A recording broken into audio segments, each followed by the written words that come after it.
Good morning, everyone. I hope you'll forgive my tardiness. I am testing out my new studio here at the CAP headquarters. So give me a heads up that you can hear me loud and clear, that you can see me loud and clear, that this window is not blasting in your eyes. So give me a heads up that we are all good. I wonder if I can open this up a little bit more for fun.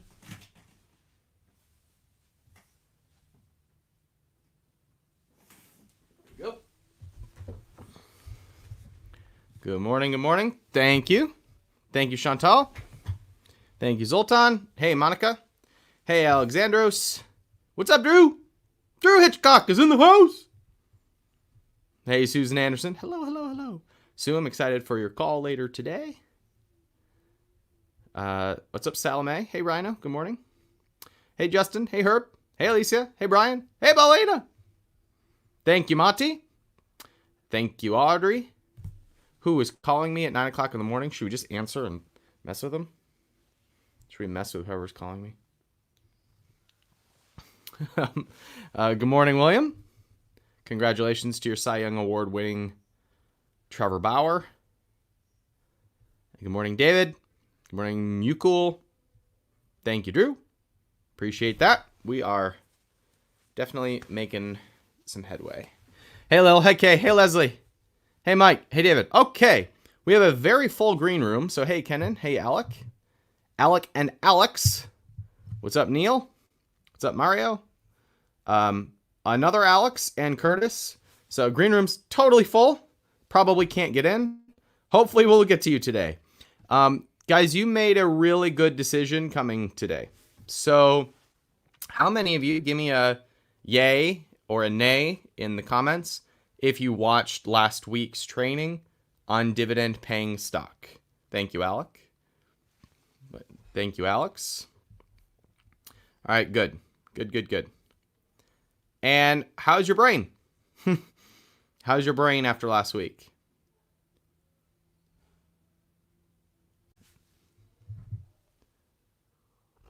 I totally forgot our rule. Hold on. Everybody pause. Ryan messed up. He's all excited about his new studio. He forgot the rules, okay? Because we do something around here that makes the stock market better.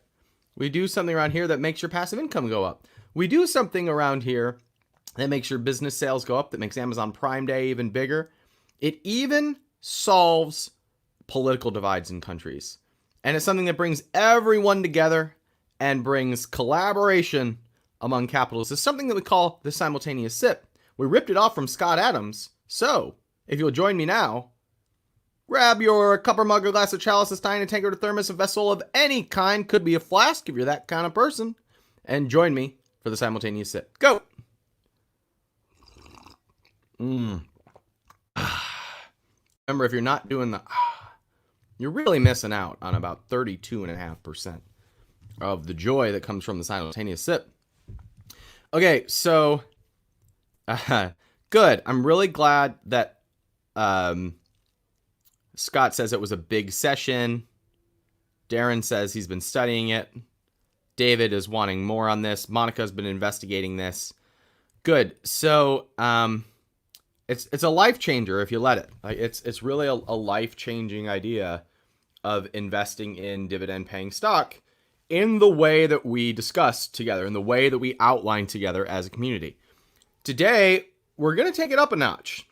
So I gave you a preview on this last week that what we're going to do today is we're going to juice up your returns by 8 to 15-ish%.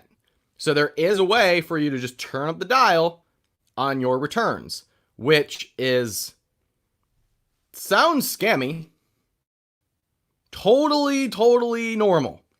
And you're going to understand it when I share this with you. So when you combine these strategies together, magic can ensue. So I am going to share my screen with you, and we'll do this. So this is a strategy that, there we go. This is a strategy that I call stock renting. And stock renting is a way to add an additional 8 to 15% per year on your returns without ever selling the stock.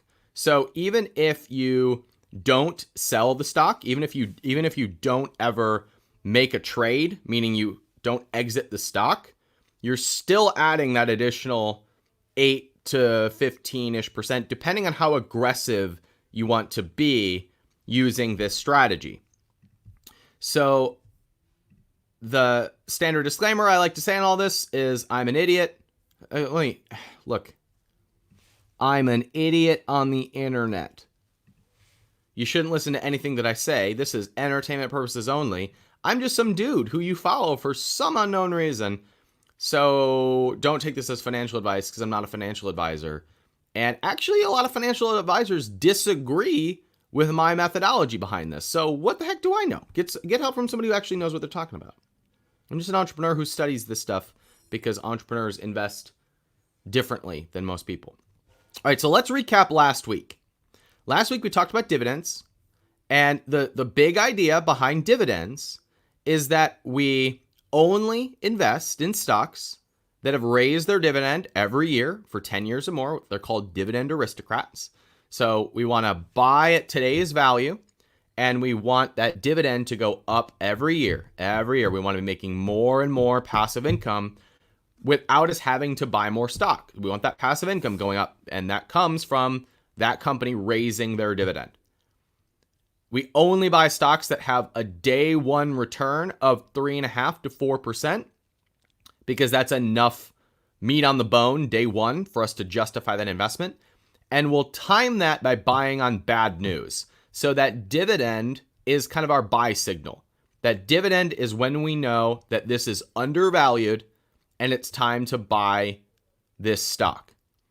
And that usually happens on bad news. Bad news that happens once a year, once every 2 years, once every 3 years.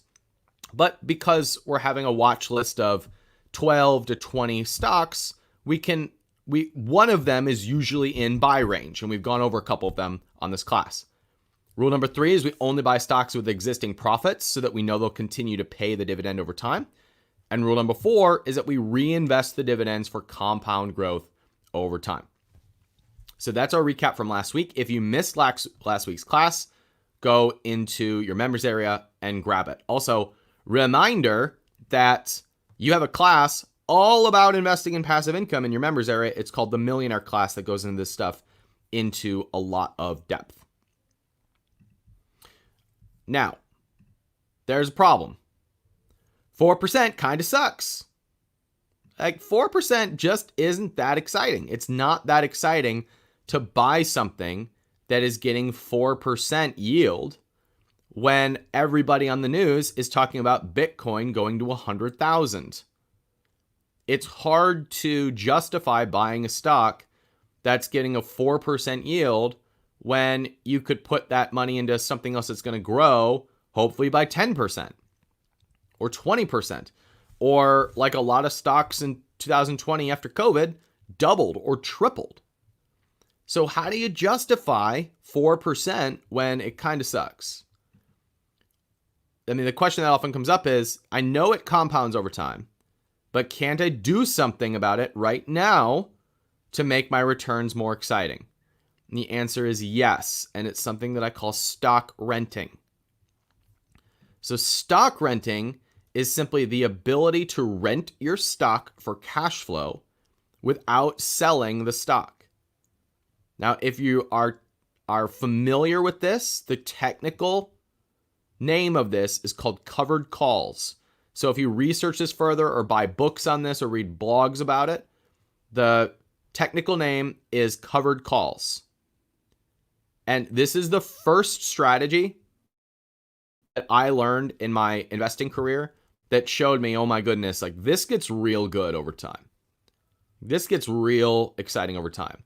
And back then, I was 14 years old because I'm a nerd like that.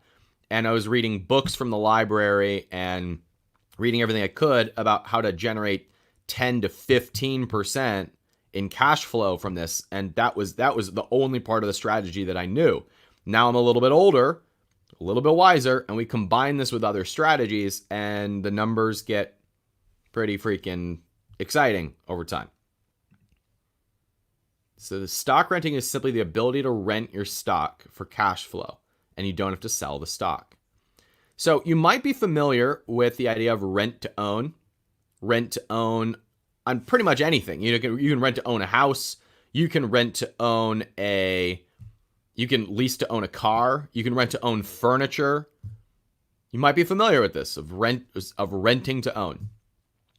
Well, when you're renting something to own it, you pay a monthly fee, and you have the option to buy that item at the end of the lease period, right? With a house, you might have a rent to own option for 1 year. And at the end of that year, you have the option to pay that, to buy that item. Now, this is the important word right here. The predetermined price. Make note of this. In a rent to own situation, you are buying or selling the option to buy it at a later date at a predetermined price. So here's an example. Let's imagine that we're doing rent to own on a home.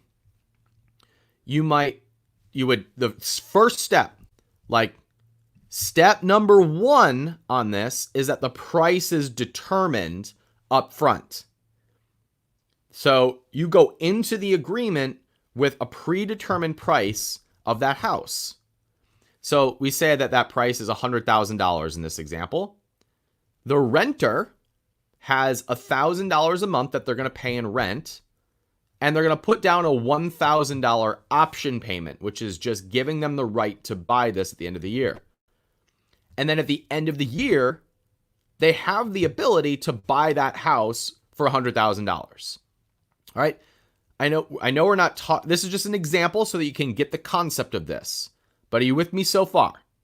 You get the idea of renting to own, having the option to buy something at a predetermined price. Let me know in the comments.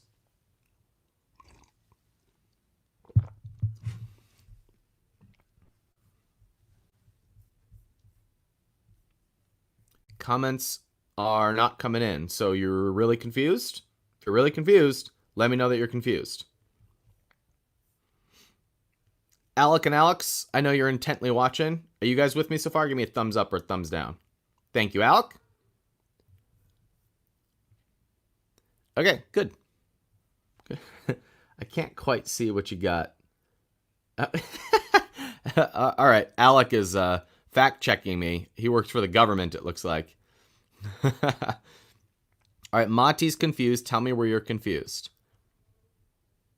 Okay, so question, does the $1,000 option count towards the $100,000 at the end of the year? In our case, no. And I'll give you a couple examples on this in a second. Okay, good. Good. I like this. I'm not confused yet. Stay with me. All right, so the rent to own concept we can do with our portfolio. Now, why would someone do a rent to own option? Why does this exist? It exists for a couple of reasons. One, it exists for certainty. It gives you the option to buy something. So you lock in your decision now, and this is supposed to say, while letting things shake out. So you can lock in the option to buy something. So you have that decision now, and then you can kind of let things shake out. So you have control over a scenario without being beholden to it. Sometimes people go into a rent to own or an option scenario because of a financial situation. They have the option to buy something, and it gives them time to get into a different financial situation so they can complete the transaction or walk away from it. There are people who speculate on this. They buy options as a form of market speculation to make money. Now, let me give you a couple examples on this. The first one is in January of this year, I bought a new home. And that home was in a city area. It was in one of like the bustling areas of Austin, Texas. It was actually in one of those It was a home in a shopping center in a really active area of town with there was a movie theater and restaurants and Whole Foods. And we loved the idea of being able to walk out our front door and being in a busy area and taking my daughter to the movie theater that was right across the street. We were really excited about this idea. And it was a new build. The house had not been built yet, so we were building this house from scratch. And so we put down a $10,000 option on this house. And so what that meant was that we now owned that decision. Nobody else could come in and buy that house. And then we worked with the person who was building it to go over all of the specs of the house. We wanted it to look like this and we wanted it to look like this. And then what happened 2 months later? Quarantine hit, COVID got really bad, and the idea of living in a really bustling part of town lost its appeal. So we backed out of the transaction. And in doing so, we gave up our $10,000 option. We gave it up. We lost it. All right, so I lost $10,000. But I didn't buy a house that I didn't want long term. So I put the option down to secure it. Things changed. Life changed. The area changed. And we no longer wanted the house. So we backed out, gave up our 10 grand. But in the long run, good decision. Good decision for our family anyway. So that's one form of why an option makes sense. In the second example, option 2, people bought options during COVID and made a fortune. So if you had bought it at the bottom of COVID, right, in March, April of this year, when the stock market went kerplunk, one of the options that you could have done was to, instead of buying stocks, you could buy options on stocks. You could buy the ability to buy it without putting your whole portfolio in play. Now, what would that have done? It would have given you the right to buy all of these stocks, and then when the market goes back up, you're in the position where you've already created the ability to buy at that predetermined price.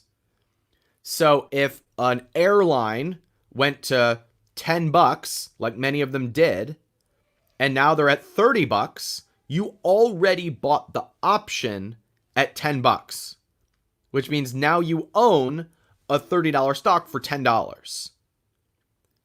So you see this? This is the control piece of it. This is why people buy options on houses, on cars. You can buy an option on a car that you're leasing, because if you really like it for a year, you can buy it. So that's the option piece of it. That's why people do this. So it's important that you know this, so that you know what's going on behind the scenes as you are doing exactly what we're going to cover together when you're renting your stock. Now, we can rent to own our stocks, the ones that we own, and generate an additional 8 to 15% per year on our existing portfolio. So what we're doing is we're selling the option to buy our stocks, and we're getting paid for that on a monthly or quarterly basis. So you don't need to understand how yet. I just want you to know that that's the psychology and the strategy behind this.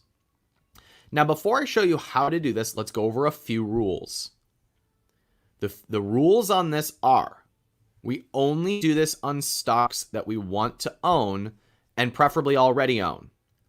So this is a way for you to generate additional passive income on the dividend paying stocks that you own. So what that means is, instead of 4%, you can be getting 12% or 15% on the money that on the stocks that you own, which makes this a lot more exciting. So we only do this on stocks we want to own. We never, ever, ever buy stocks just to do this. We only do this to create additional cash flow on the stocks that we already want to own. Salome will go over how anybody can do this and how much cash you need, but it tends to be about $2,500 in order to start.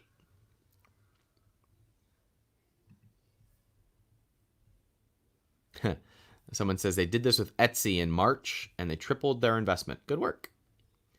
Rule number 2, we only do this in packs of 100 shares. We can only do that. So you have to own 100 shares of a company to do this.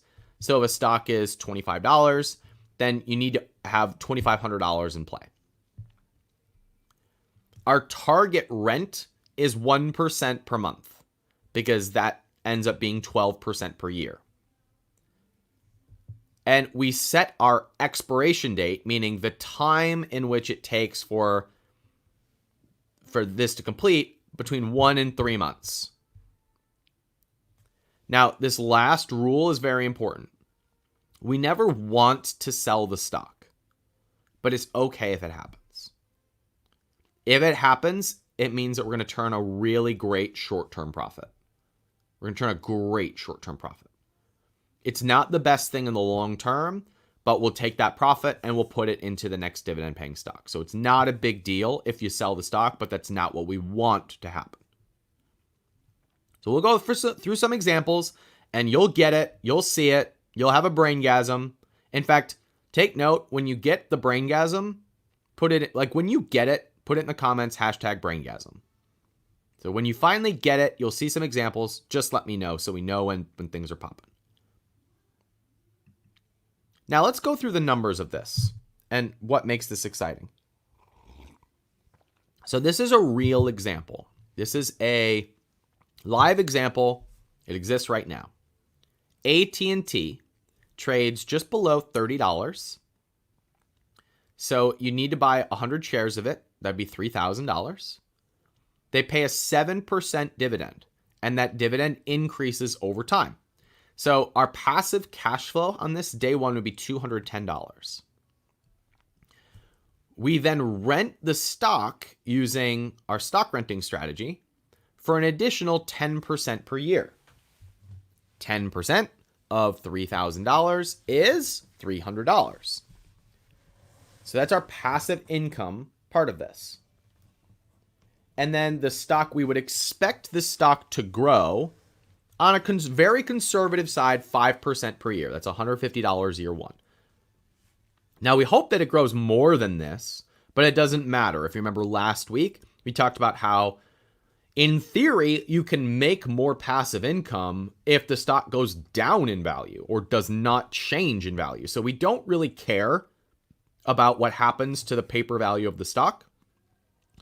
But a conservative example would say stock market grows on average 6 to 9% per year. So I put it at 5%, that'd be $150. So your total return on this is 22% per year. That's year one. Year one. Year one. Year one. So that year one is 22% return. Now here's the magic, guys. Remember last week when we talked about compound interest? That 22%, that compounds. It all compounds. It's not just getting an additional 10% per year. It's an additional 10% that can compound. So in that way, when you do this, where'd it go? Where'd it go? Here we go. If you do this, if you reinvest the rent to buy more stock, it becomes the third kind of compound interest. So now you have a third piece of this to compound in your total returns. So last week we talked about how the double compound interest was the real magic to this. Well, if we add on this stock renting piece, we now have a third form of compound interest. And so year one, if we're looking at a 20% return, that's amazing. But year two, it's 25. Paulina says, I'm not sure how you arrived at 22%. So let me show you again. The numbers on this. AT&T currently pays a 7% dividend. That's 7%. We'll rent the stock, and I'll show you how that works in a second, for an additional 10% per year. So that's a total of 17%. We expect the stock to grow conservatively at 5% per year. How do we know that? I pulled the number from my rear. But what did I base it on? I based it on two things. I based it on the fact that AT&T is undervalued, and I based it on the fact that the market averages 6 to 9%. So I just picked a conservative number. So those two things, those three things together, 22%, add up to 22%. Year one. Now we expect that to compound over time. So 20%, 25%, 30%. Holy snap. Are we talking about a 30% return a year that continues to compound? Seems too good to be true. Seems weird. Seems too good to be true on this. So Alexandra asks, if the renter buys the stock option for me, I've got my 10% so far, but the stock's gone up, so I could buy another.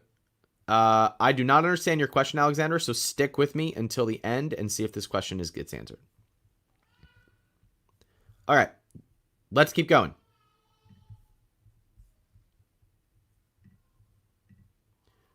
So this is our third form of compound interest. Now I'm going to show you examples here on the next slide. But first, I just need to cover a few key terms so that we're not confused here. Actually, this is probably what's going to confuse you. But if you get this, it'll make things real easy. All right. The word call. Call is simply the option payment. You can think of like a call in poker. When somebody challenges you in poker, you call. It means you match them. It means you make the decision. So call is when you give someone the option to buy it. So had I bought my house from the house example, I would have executed the call. I would have called the house. I would have bought the house. The premium is your rent payment. Premium is the amount of money you get paid for the rent. Strike price is the price of the stock. What it's going to execute at. So the house that I bought was $700,000. I would have, my strike price was $100,000. But I did not execute the call, so I gave up my $10,000 option payment. And your expiration date is when the option expires. When does this expire?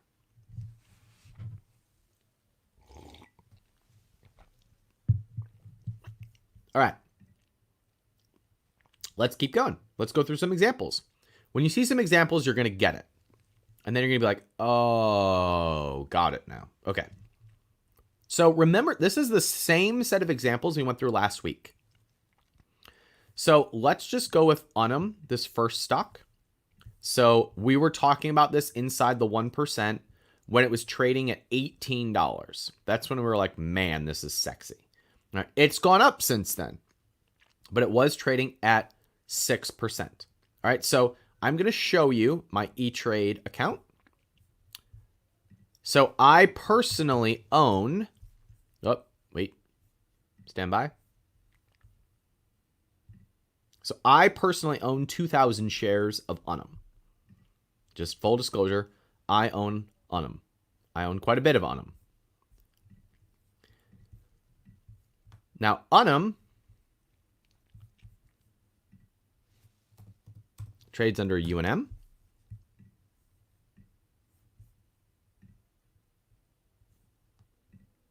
Now, Unum today down a little bit, so it's trading around $20. Its dividend, 5.5%. I know that might be hard to see for you, but we can see it right here. Dividend, 5.5%. Now at 18, when we were talking about it and I bought it, it was at that's like 6.25 or something. So check this out. So Unum has a 5.5% dividend. I have 6 here on the slide. I'm going to go over to this options button here. Options. Now we get this crazy wonky wonk screen. This is enough to give anybody a headache. But let me make this easy for you. What we're doing here is we're picking how long we're going to have the rent period. So I said 1 to 3 months is our target, right? So let's go out 1 month. So the contract is until December 18th of 2020. So that's 1 month from right now. Now check this out. All right, here, this is the strike price. This is the price that we are willing to sell the stock for. So the next one out from its current price, right now it's trading right around $20. If we look at this price right here, $22.50. This means that someone would have the ability to buy this stock from us at $22.50 a share, which is higher than what it is right now. It's 10% higher. And the option payment, the premium that we would make, is 35 cents, between 30 and 45 cents. So let's split the difference. Let's say it's 40 cents.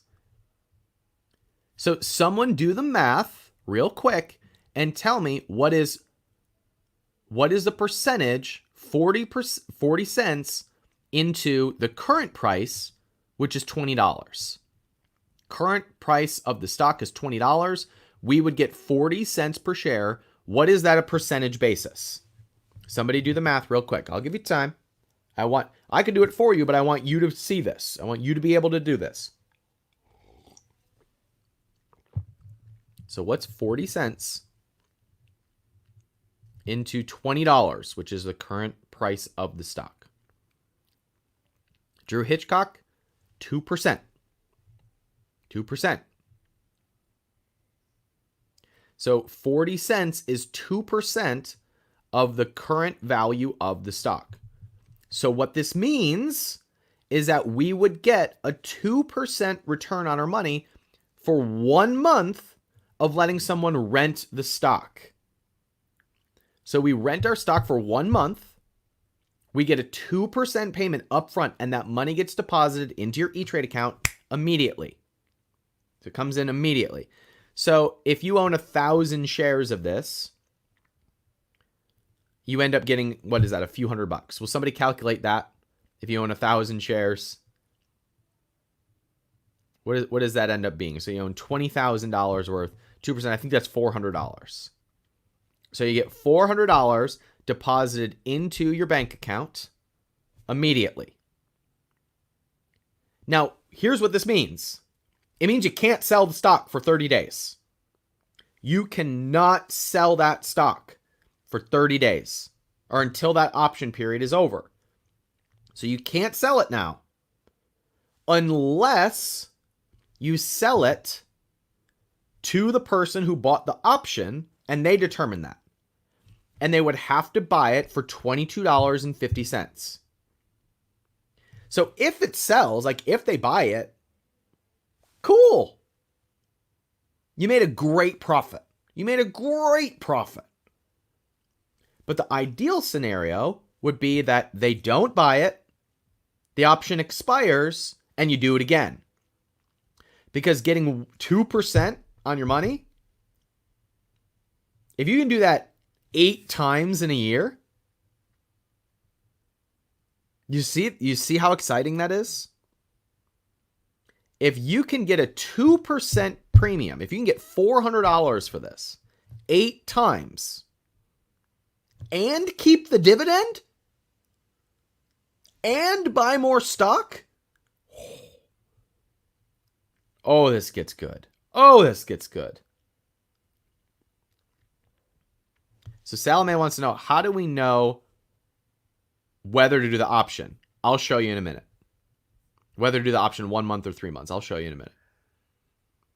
All right, so tell me that you're with me. I know this stuff can be, if this is new to you, this can be confusing as heck. So tell me if you're getting this. Alec, you're nodding in the green room. You following along? Thank you, sir. Manny just got it. Good. Manny just got the braingasm. Alec, how's your brain? Are you doing this? Give me a thumbs up or a thumbs down.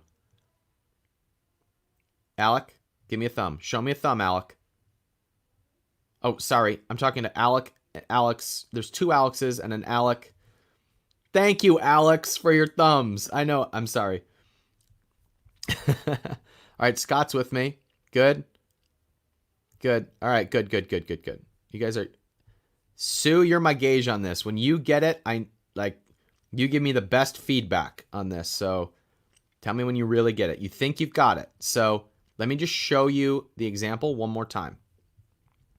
So Unum, this first... Actually, no, let's just do another example. That will help. If I show you another example, that will help. All right, so the next example that we went through last week was... Actually, let's pull up the example AbbVie. AbbVie is a really nice stock that's in buy territory right now. So it trades under ABBV.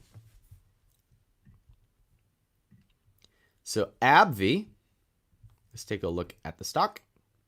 It's down $1 today. And AbbVie has a quarterly dividend of 5.3%. We were talking about it in the 1% when it was trading at around $80. So this would have been a lot higher. It would have been about 6%. But right now it's 5.25%. Now AbbVie, this would be a nice dividend yield day one. It'd be great to get that 5.25%. That's an awesome start. But what happens when we bring in renting into it? So this is the AbbVie options, the option chain. Now remember, we're picking how long we want to rent the stock. And we want to do that between 1 and 3 months. So let's look at the 1 month right here. It'd be December 18th, 2020.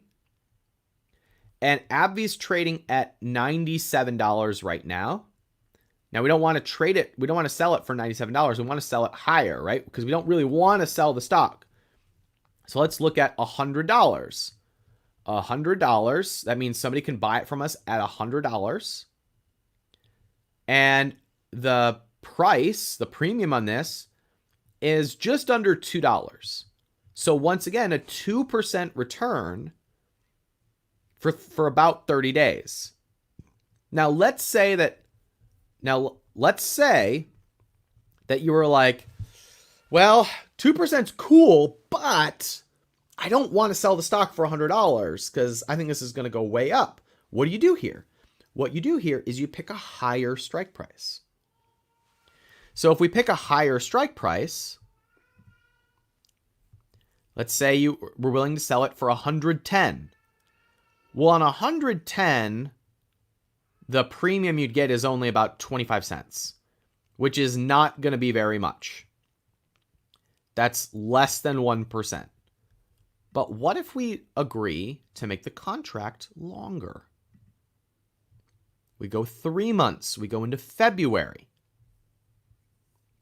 February, now we're talking.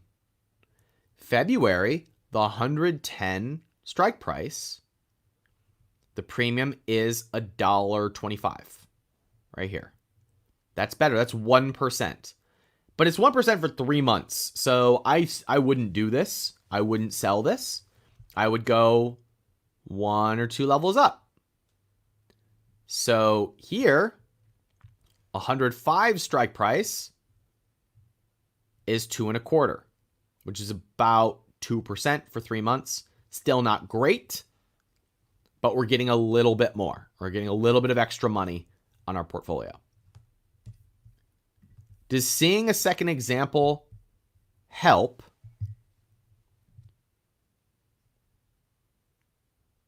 Are you starting to get it?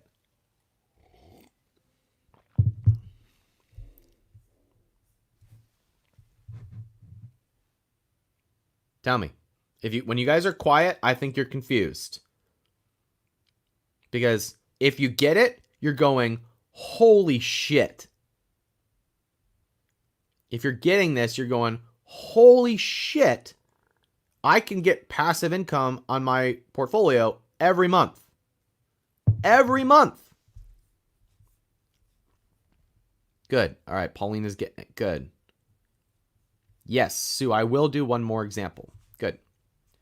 So another example that we went through last week was Verizon. So let's take a look at Verizon. Verizon trades under VZ.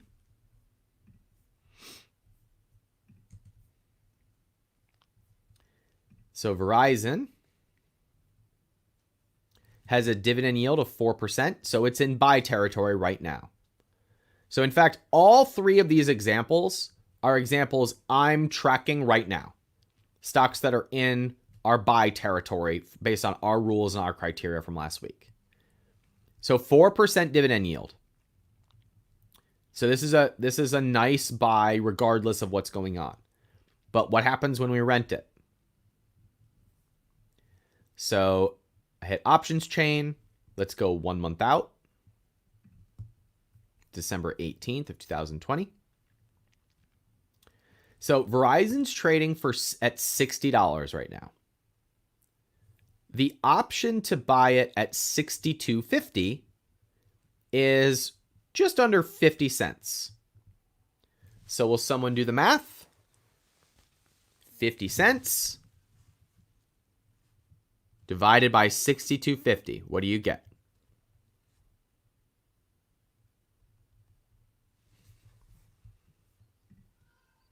Oops. What do you get?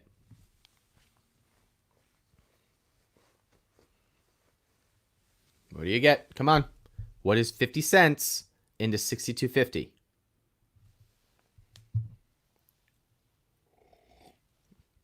Oh, it could be that I gave you the wrong numbers. Sorry. 50 cents into the current price of the stock, $60. So it's 50 cents divided by $60. It's just under 1%. Just under 1%. So it's actually like oh, yeah, there we go. That's like 0.8 and a half. Now, that's not very exciting. Now, but if we extrapolate that over 10 or 12 times per year, now we're looking at an additional 8 to 10% on our money. What if we go out another month? What if we go to January? What's the option payment on this? Now it's a little bit higher. Now it's 80 cents. 80 cents into $60 is 1.3%. So we get 1.3% for 2 months. Do that 6 times a year. Now we're looking at 9% additional cash flow on this stock. So the numbers shake out to be an additional 8 on the really conservative side. We saw some examples that were 2% for a month. So that's 16 to 24% on the aggressive side. If you get a nice blend, a nice basket of these investments, now you've got an additional 9 to 15% on your money.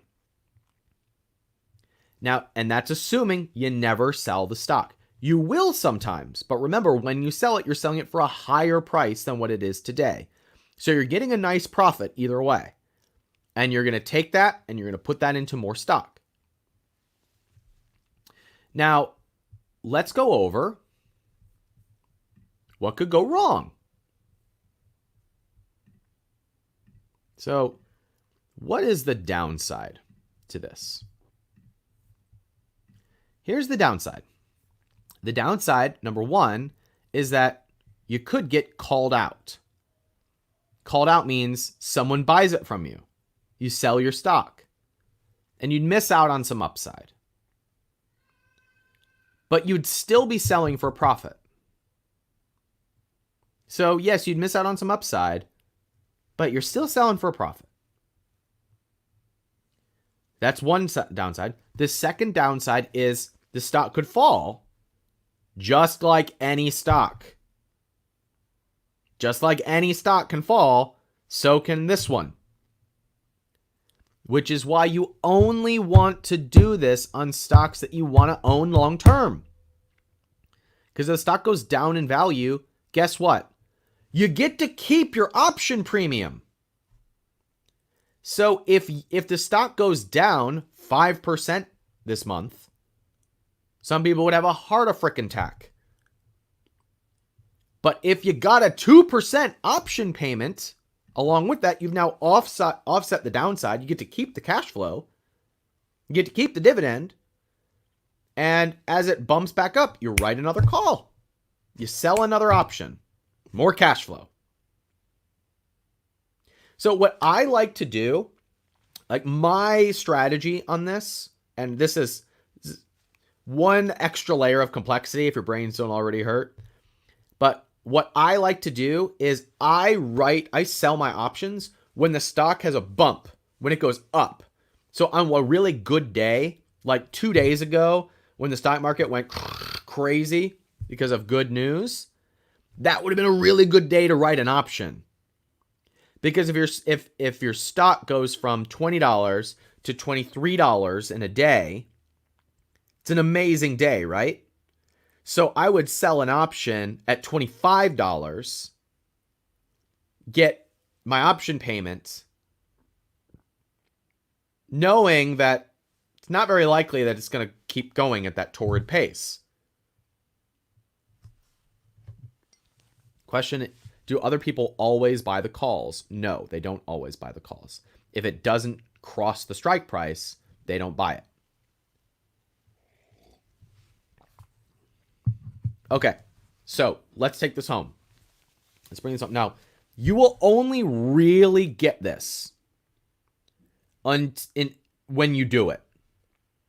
When you do it, you'll get it. Because you'll see the money show up in your account. You'll be like, what? And when you actually see the price on things, you'll get it. So you have to kind of do it in order to get it, just like anything. So let me go over your assignment. Just like last week, you should be having a watch list based on dividends. So you make your hot list, your watch list of dividends. One place to get them, review those selections from the recent 1% newsletter, and for God's sake, go through the Millionaire class. It's a $5,000 class that is sitting in your members area for free. Like a class that people paid $5,000 for to learn this stuff in depth, and it's in your members area.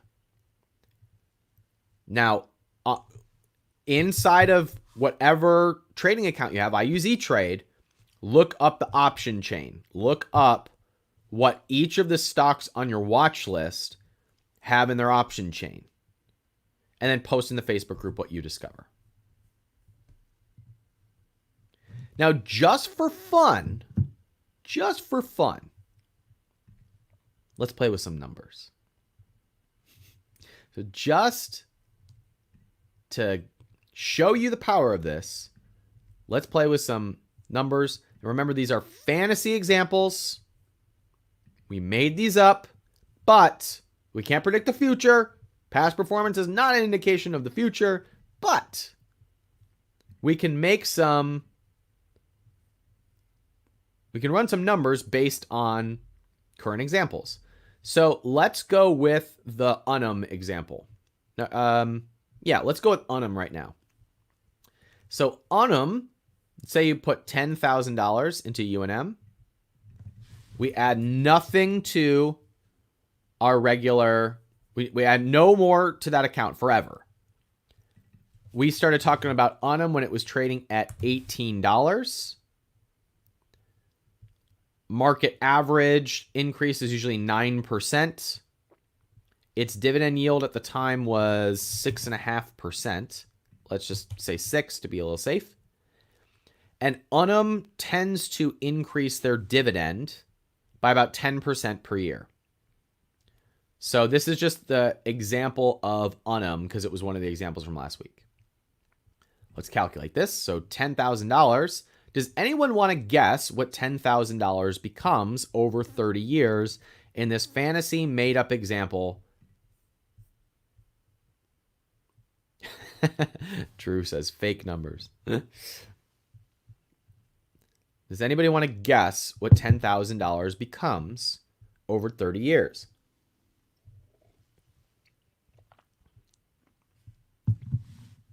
Someone summed up the downside to this very well, that the downside is that you might have to sell a stock that you want to own. Yeah. That's the downside. You might have to sell it for a profit.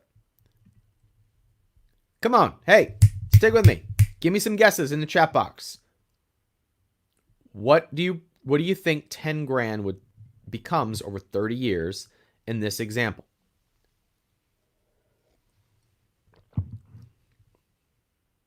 Come on, I'm going to start calling you out. Okay, we won't calculate the numbers then. I guess this is not that much fun, so we won't guess it. So, what we'll do here is we'll go over. Okay, there we go. Now they're coming in. 88,000, 1 million, 600,000. They're all over the board. Let's run them.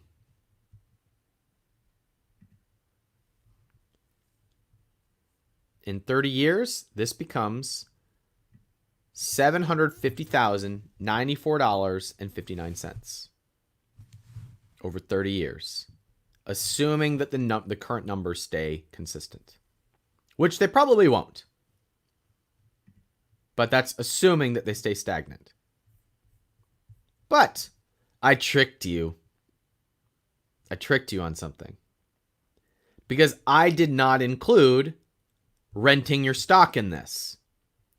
That would just be on dividend growth. So, what is it if we add in covered calls? So if we assume 1% per month on our original balance, we're going to add in $100 a month into this. So an initial investment of $10,000. We sell covered calls at $100. We make $100 a month. Do that consistently over 30 years.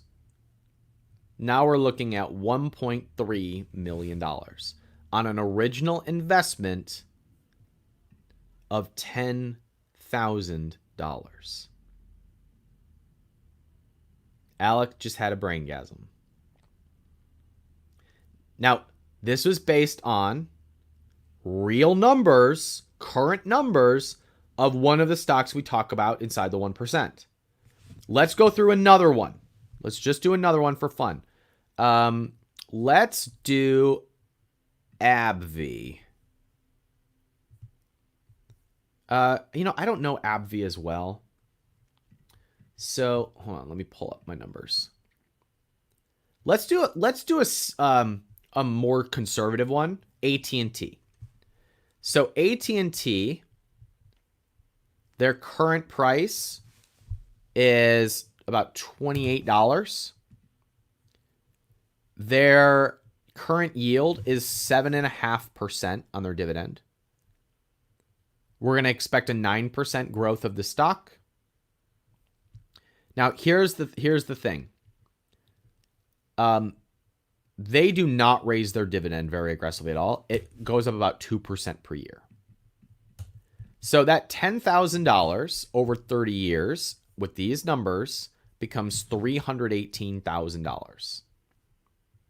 Now, if we add in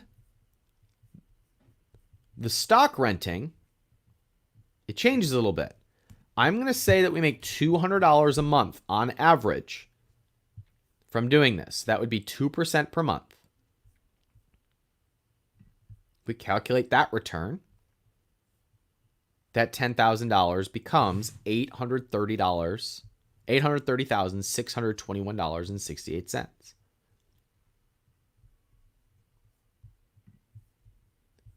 Oh shit, I wasn't sharing my screen. Damn it. There we go. $830,621.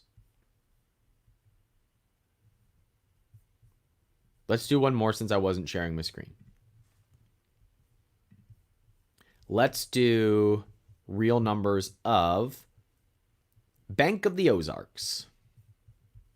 So Bank of the Ozarks, we started talking about it inside the 1% when it was trading around $25.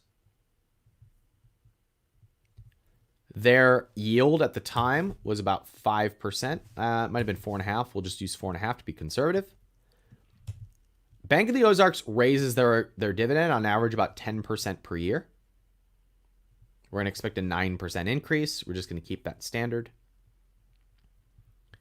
$10,000 into Bank of the Ozarks. These are real numbers based on recency. $10,000 becomes $500,000 almost on the nose. $500,952.79. This does not include the stock renting. So let's put in the stock renting. If stock renting gives us $200 a month, let's make it $150 just to be safe. Calculate that return. If we add that in, we're now at $1.1 million from an original investment of $10,000. Do you see now why one of the rules is to take 10% of your take-home money and put it into long-term dividend-paying stock? Can you imagine what would happen to your financial future if you put 10% of your take-home pay into dividend-paying stock every year? Ugh. If I could get people to do one thing, it would be follow this strategy. Okay, I'm going to conclude there and go over to the green room for questions. If you want to talk about your business or talk about this strategy or how it applies to you, then come on into the green room. The link is inside the members area or inside of the Facebook group. Click that link. It'll put you in here and we'll go through whatever you need. So Alec, you have been active on this call. Do you have a question that you want to run by me? If so, give me a thumbs up and I'll bring you live. All right, you're good. Okay, cool. How about Alex? Alex, do you want to come on live? Do you have a question for me or are you just hanging out in the green room? Give me a thumbs up if you want to come on live or just give me a thumbs down if you're good hanging out in the green room. Okay, he's good. So Mario and other Alex, you're in queue. If you want to come on live, please turn on your cameras and your media so that I can see you.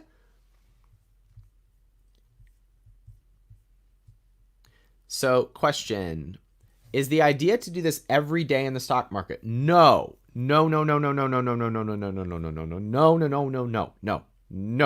Once a month max. Like an hour a month max. You do this one time. You are not day trading this. You are simply renting your stock once a month max. Remember, our option periods are 1 to 3 months. So all we care about is going in there for like an hour a month and generating this. That's it. That's it.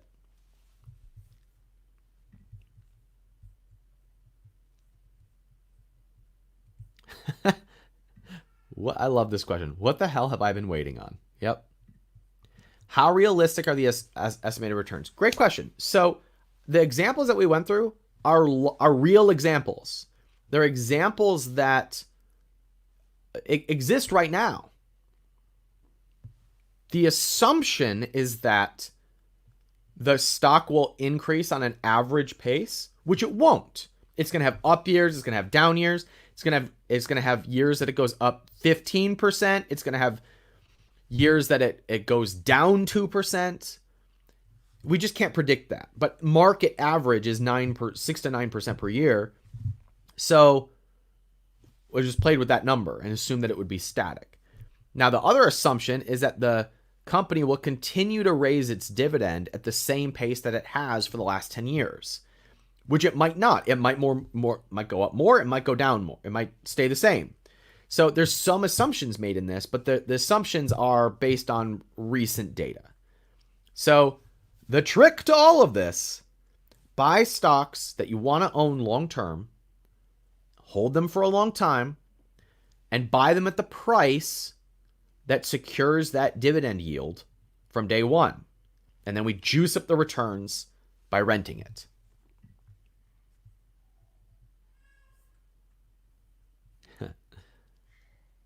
All right. So, Chris, you just entered the green room. If you want to run a question by me, give me a thumbs up. I can only see your eyes because of where your camera is, but give me a thumbs up if you want to come ask a question. You're waving at me. Give me a thumbs up if you want to come on live. You're just hanging out in the green room. Okay. Sunny asks, if the stock gets called, do you normally rebuy it right away or do you put it into your pool of funds? Great question, Sunny. So let's look at an example. So let's do this.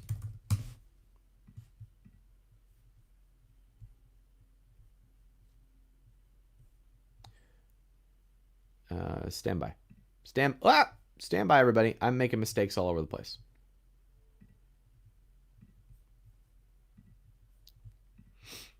All right. So here's an example. So I'm just going to look up GPC. GPC is a stock that we talked about inside the 1% for during COVID. We were like, hey, you might want to look at GPC. You might want to look at this guy. So take a look at this 1-year chart here. So we were talking about it right as it was cratering in here. So it bottomed at $50. I think we were talking about it when it was at like 65. So in this range right here is when we were buying it. And the dividend on that was like 6% at the time because the stock was 50% of what it is right now. So we were saying, we weren't making recommendations, but we were watching it right here when the dividend was really sexy. So let's say we were writing options this whole time. But we're making a killing. Our stock has doubled in price. We've now got a 100% return on our money. We're selling options every month. And then guess what? Right here at $100, we get called out because we wrote a $100 strike price. We got our money and we sold. Well, now that the stock's at $100, it's outside of our range.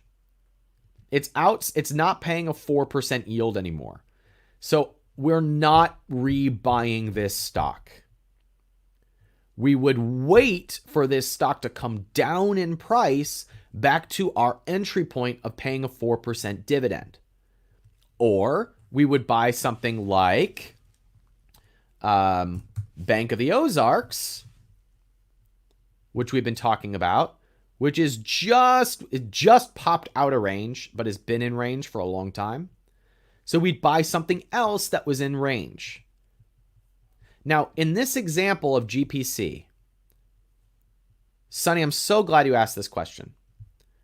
So if we had bought this dividend-paying stock over here, and we had been receiving dividends and option payments for this amount of time, and then we sell this stock for $100 after having bought it at $50 or $60, our return on this is 100%. We doubled our money. In that case, are we that concerned that we lost the 4 or 5% dividend? No. We are not concerned about that. We now just made bank. We made a great profit. So what do we do with that profit? We now use that money to go put it into the next stock that's within range, within our buy signal. Now, if we held it long term, that's great too, because it's going to continue to compound. We're going to buy more shares. It's hopefully going to go up in value. We're going to get more dividends. We're going to write more calls on it. But if we end up selling it because we got called out, we made a profit, put it into the next stock that's in range.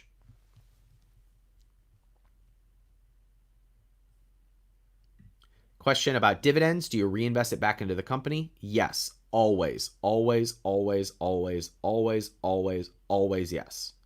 You can set it to automatically do that in your trading account. Question from Drew. It would only rebuy the stock if the stock was still in the dividend target.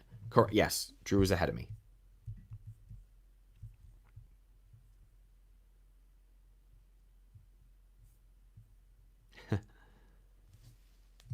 All right, anything else? Chris, you're giving me a thumbs up. You want to come on live? All right, let's do it. What's up, Chris?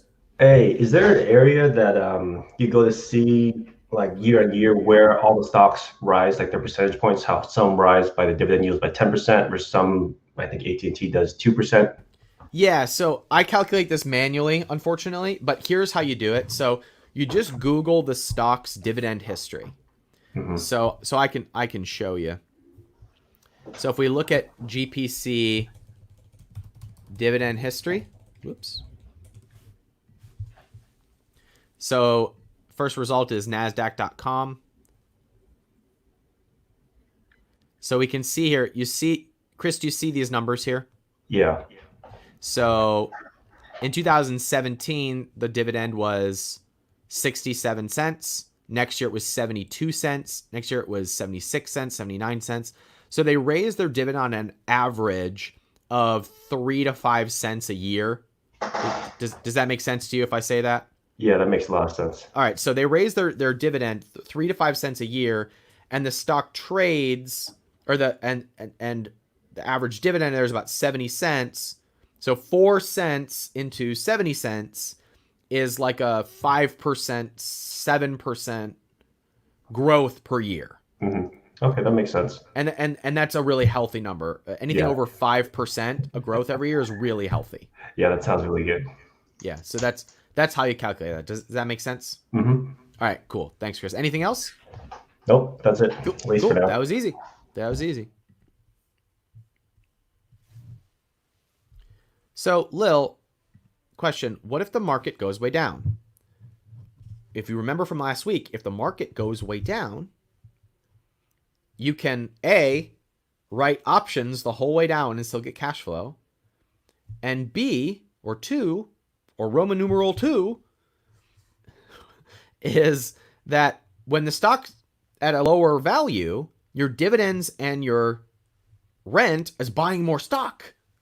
So you're buying more geese that lay golden eggs over and over and over again. So it compounds and continues to compound.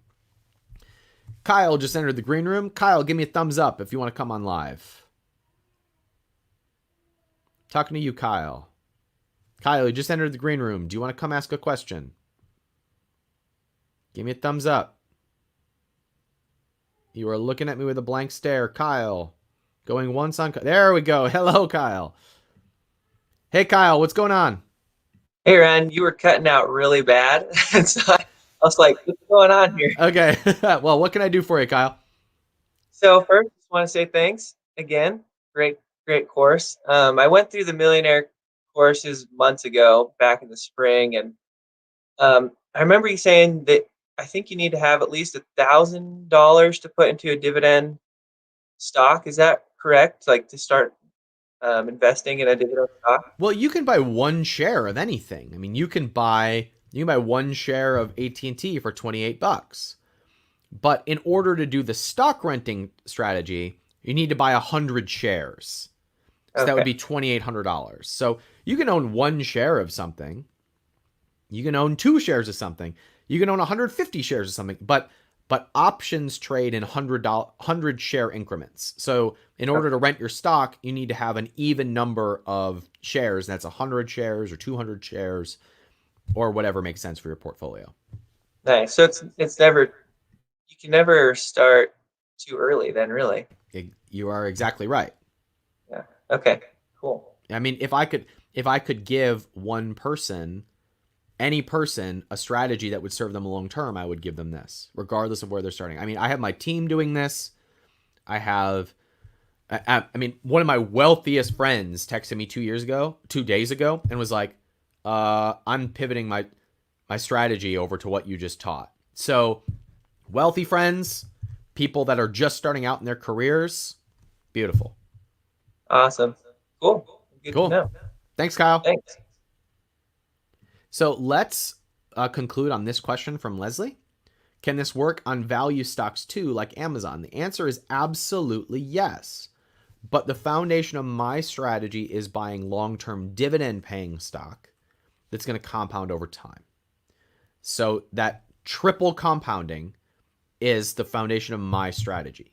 And so if a stock doesn't pay a dividend, now I'm speculating. And it might be educated speculation, but I prefer getting the cash flow on my portfolio. Okay, team, it's great to see you. Next week, we're going to have a class that shows you a way to set things up so that you only buy stocks at your ideal price and you get paid along the way. So even if you don't buy a stock, you can get paid to wait to buy the stock at your perfect price. So if you're disappointed by the amount of dividend paying stocks that are within range right now, you can still generate passive income by waiting to buy the stock for your perfect price. And we'll talk about that next week. And when you combine these three things into a strategy, my God, it's just the way. It's hard for me to say things because this is investing stuff and I'm not qualified to teach this stuff. So I can't say like, this is the way you should do it. You probably shouldn't do anything I say, but it sure excites me. And so those three things in a blender really excite me. And so we'll complete it next week and tie it all in a bow. All right, team. Great to see you. Thanks for spending part of your Thursday with me. And I'll see you guys in the Facebook group. Post what you find. Post your questions. Post everything in the Facebook group and we'll continue the conversation there. See you guys.